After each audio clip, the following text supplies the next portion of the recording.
اللہ ताला कुरान करीम की सूरह नजम आयत 19 और 20 में इरशाद फरमाता है, ए महबूब, क्या आपने लात और मनात को भी देखा है और तीसरे उज़ा को भी।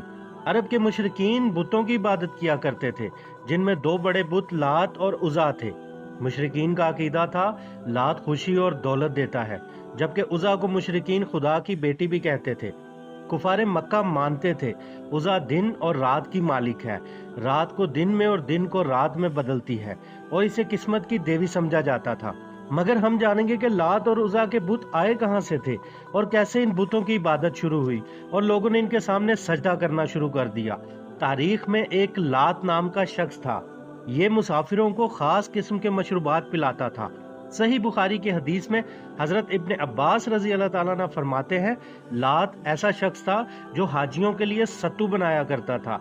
उसी जमाने में एक उज़ा नाम की लड़की थी, वो सबसे मुख्तलिफ थी। मुशरिकीन उसे खुदा की बेटी मानते थे, क्योंकि वो ताइफ के लोगों को एक वीरान मकान से मिली थी और उसकी ताकतें अजीबो गरीब थीं। मसलन उज़ा को कोई बुरी नजर से देखता तो वो किसी बीमारी में लाहक मुब्तला हो जाता। लिहाजा एक वक्त पर मक्का के सरदारों ने फैसला किया लात और उज़ा की शादी कर दी जाए, और फिर ऐसा ही हुआ। वो दोनों शादी की पहली रात ही अपने कमरे से गायब हो गए और फिर लोगों को कभी नजर न आए।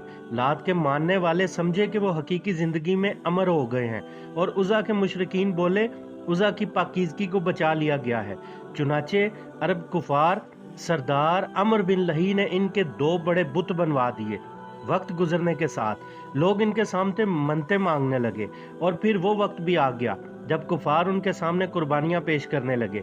इब्ने असहाक रजी अल्लाह ताला अन्हु फरमाते हैं, लात पर ताइफ में आबाद कबीला बनु सकीफ की होने वाली आमदनी इनकी नजर होती थी। अमर बिन लही ने बनी कनाना और सरदाराने कुरैश से कह दिया था कि तुम्हारा रब सर्दी में ताइफ लात के पास और मौसम गर्म होते ही उज़ा के पास रहता है, इसलिए अरब में इन दो बुतों की बड़ी ताजीम थी। लोग इन पर कुर्बानियां भेंट करते। फतह मक्का के बाद हजूर अकरम सल्लल्लाहु अलैहि वसल्लम ने इन दो बड़े बुतों को खत्म करने का हुक्म फरमाया। इब्ने कसीर फरमाते हैं कि लात के बुत को तोड़ने के लिए नबी अकरम सल्लल्लाहु अलैहि वसल्लम ने हजरत मुगैरा बिन शौबा रजी अल्लाह ताला अन्हु को हुक्म फरमाया। आप रजी अल्लाह ताला अन्हु ने लात के बुत को तोड़कर वहां एक मस्जिद तामीर करवाई, जो आज भी मस्जिद ताइफ के नाम से मौजूद है। और दूसरा बुत उज़ा को तोड़ने के लिए नबी रहमत सल्लल्लाहु अलैहि वसल्लम ने हजरत खालिद बिन वलीद रजी अल्लाह ताला अन्हु को भेजा। चुनाचे इस वाक़ये को अल्लामा आलूसी ने अपनी किताब तफसीर रूह मायनी में यूं बयान किया है कि हजरत अबू तुफैल रजी अल्लाह ताला अन्हु से मरवी है, वो फरमाते हैं, जब रसूलुल्लाह सल्लल्लाहु अलैहि वसल्लम ने मक्का फतह किया तो हजरत खालिद बिन वलीद रजी अल्लाह ताला अन्हु को बदले नखला की जानिब भेजा। वहाँ उज़ा नामी बुत था।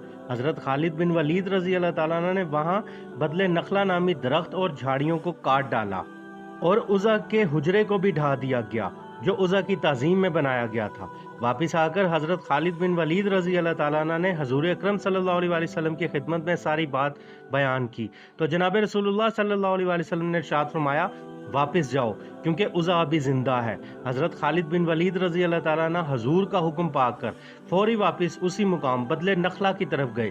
अब की बार उज़ा के पुजारी हजरत खालिद बिन वलीद रजी अल्लाह ताला अन्हु को वापस आता देखकर उज़ा उज़ा पुकार उठे।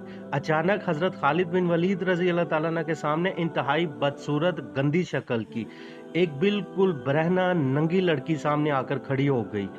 उसको देखते ही हजरत खालिद बिन वलीद ने अपनी तलवार लहराई और कुछ लम्हों में उसका काम तमाम कर दिया, और वापस आकर नबी रहमत की बारगाह में सारी बात सुनाई। तो नबी अकरम सल्लल्लाहु अलैहि वसल्लम ने इरशाद फरमाया, हाँ बेशक यही उज़ा थी। अल्लाहु अकबर।